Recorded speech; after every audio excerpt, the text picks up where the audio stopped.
We were founded as an AI safety focused company, and so it really weaves throughout the spirit of the whole organization. I'm John Starr, advisor at Thorn. I'm Paylez Halai, Senior Manager of Partnerships at Thorn. And this is Safe Space. So coming back to what you just said just a few seconds ago about building in layers, right? So you at Anthropic, you're really building tools at the frontier, right? So with that comes, of course, a lot of responsibility, and you want to build safety in, as early as possible. So can you talk a little bit about how you're doing that at Anthropic, and not just from the lens of your users, but also how are you keeping, folks that work on the models, maybe on labeling, etc. How are you keeping their wellness in mind as you build these tools?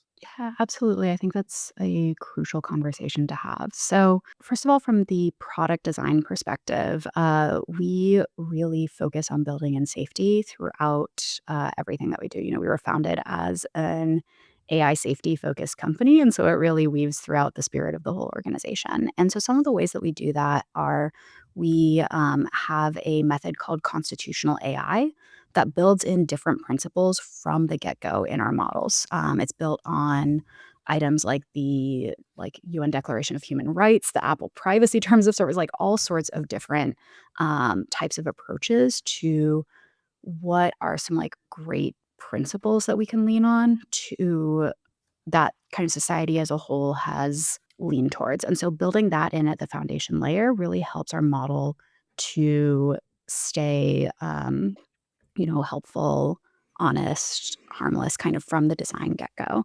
And then we work with different teams like our fine-tuning team, our evals team, to be able to really make sure that as model training progresses, we are still building in additional layers of safety. We do things like work and help to provide information on, red teaming, on best practices in designing system prompts. There's a ton of educational materials available as well for developers who are building on Claude to help to build safety into their own products. And then for our Claude.ai interface, which is 18 plus, we also have additional safety layers that we build in there. So it's really not just thinking about it from the end of, hey, I've been handed this model. How can I put some classifiers on and ban some users? It's really thinking about it as you are building the model from the ground up. How can we weave in principles of safety at every single layer?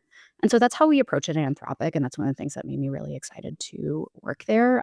It's just being with so many safety conscious folks. In terms of team wellness, I think that there's a lot that you can do. And one of the things that has made the biggest difference in terms of wellness, I think, for myself and for others, is just having that kind and collaborative team that you're able to work with in the trenches. It makes such a difference on a day-to-day basis in terms of well-being and even what you will get out of the team at the end of the day if you are able to build things in a safe and collaborative and supportive environment. So that means everything from, making sure that people have space to take time off if they need it to every single team that I've worked with, we have a rule of, hey, if you have a labeling task to do and there's something going on and you're just not in the right space to do it, post often and let us know, and someone else will swoop in and pick up the baton and make sure that you can have the space that's needed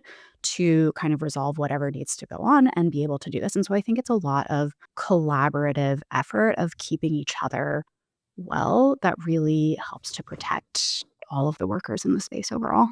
Yeah, I think having those principles up front certainly helps to keep that North Star, right? So not just protecting the user, but protecting your team as well, so that your team can then in turn continue to protect users. And I've been fortunate to work with your team, as through this tech partnership that we have. And it's great to see some of these practices implemented and continue to do so as well. So, um, sort of looking ahead now as well into what safety looks like for these models. What developments are you seeing that make you more hopeful? About principles of safety by design and just mitigating the harms that these models can create. I think what makes me most optimistic is just seeing the truly exponential growth and how good these models are at completing tasks, at being able to really understand nuance. And I think that's important both for making sure that the model is able to clearly understand where the line is between, something that it should be helping out with and something that it shouldn't be helping out with, but also really helpful in terms of promoting well-being of the people who are working in the trust and safety space too. Now that models have become better and more improved, use models to help to do some of the initial, triaging or sifting in the content moderation space. And that's been great for, at least for our team, for keeping well-being at the forefront just because it's a little bit smarter about, sifting out some of the things that are, like, not super pleasant, but that, like, you don't really need to look at and kind of Mhm. taking some of that burden off the table, and so I think that as models continue to develop, we'll just see more and more application of models for safety and them really being able to knock that out of the park in the ways that are really beneficial, to the people working in trust and safety, but also humanity overall. Love that. You mentioned the importance of team and working in the trenches. Um, I, I imagine the concept of working in the trenches might mean different things to different people in and outside of the trust and safety space. What do you take away from that experience of working with other humans in the trenches, and give a sense of like maybe what that means at a high level, right? Like what that means, paint a picture a little bit about what that looks like, and what it means to sit zoom to zoom or sometimes side to side with humans doing some very gnarly things, and maybe how that sits, with you in the moment and then kind of over time. Yeah, I think that everyone who is writing policy or involved in this work should honestly have the experience of being a moderator or working on some of this, just because I think that you learn so much about what the actual breadth of experiences and content is, that it's probably some of the most valuable experience that I have had. I think that sometimes people come at things like, content moderation or like, what are we trying to protect against with a little bit of a narrow lens because they kind of see like what is already published or out there and the things that make them a little bit, nervous or that they don't love or that like manage to slip through. And I think that that can lead some folks to kind of have a selection bias effect where they think that bad content is this very narrow pool. But there is so much that we catch ahead of time and proactively detect that never makes it out into the world, and that's often some of the worst stuff, that exists out there.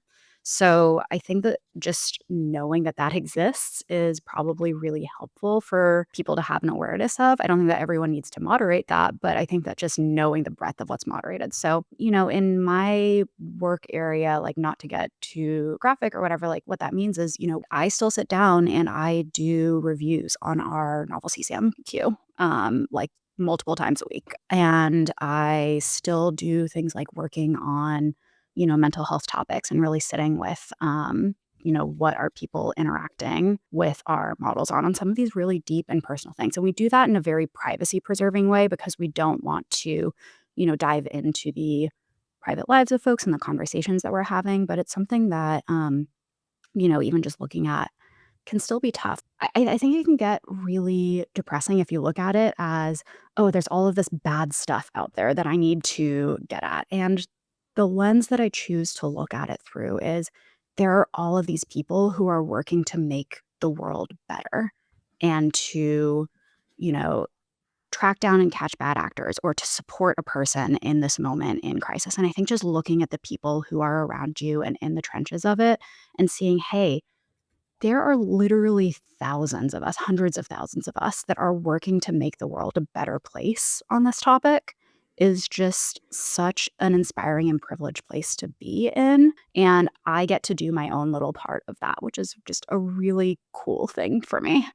So thinking about the last 2 decades or so of technology, especially when it comes to social apps and social media, it certainly feels like the safety landscape has changed now with this, with generative AI and this new technology coming. It certainly feels like there is a more proactive approach. We know more. We know how to better build in safety from the outset rather than playing catch up.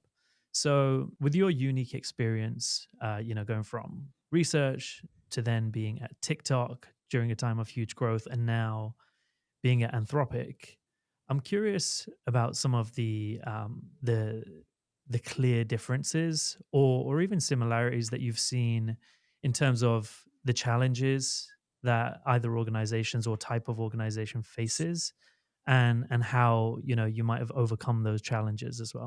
Yeah, I mean, I think that we're really lucky with the time period in which we are building AI at Anthropic because we're able to take on a lot of the challenges that social media had over the past few decades and the lessons learned from those challenges and kind of start from the get-go having building upon that knowledge that was acquired over those years. And so I think that that makes us lucky in terms of having a starting place that is just more robust than what some of these platforms, some of these companies had to begin with when they were founded.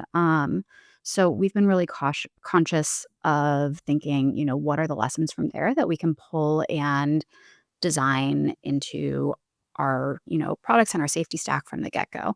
At the same time, it's been really interesting to me the differences in working between the 2. I think I was surprised by just how different these products are. So, some of the things that have struck me are social media tends to be really public. It's a lot about sharing, it's a lot about interacting with others in the world. When you transition to generative I think for the past few years, and this is changing, but for the past few years, a lot of the interactions were very private. It was a single person and, a LLM talking to each other, and that's just a very different kind of scope of conversation and expectations that, folks have. I think that so we've been kind of learning about, like, what are the things that are a harm that can occur, like, or a benefit that can occur in a private space versus something when it's, like, shared, peer to peer or human to human. I think the other thing that's really a challenge in the generative AI space is that its capabilities are growing so rapidly. And so, as an example, like, just within the past year, there's been so much growth in, like, agentic uses, which are really like, okay, you've got generative AI interacting with a computer system. Like, what do you do there? What are the new challenges that emerge? And we, do a lot of robust, like red teaming and safety by design, but you're never going to be able to capture 100% of the use cases, especially for a new technology Mhm. that people are going to use it for or that are going to pop out of the woodwork. And so I think that it is a challenging space just to understand, like, how do we keep up with the development of how people are using a completely new way of interacting with the universe. Yeah, I think that in a nutshell is really the biggest challenge, right? It's so new, um, and I like the way that you framed it in that we don't know everything. We are building in safety from the start. We're trying to take the learnings from the last couple of decades of technology development, but also recognizing the need to pivot and evolve and develop those practices. I think it's really important to call that out. That it's not a set it and forget it safety initiative. It's ongoing, and it requires accountability as well. This is just part of the conversation with Ryn Linthicum. You can catch highlights and the full Safe Space episode right here.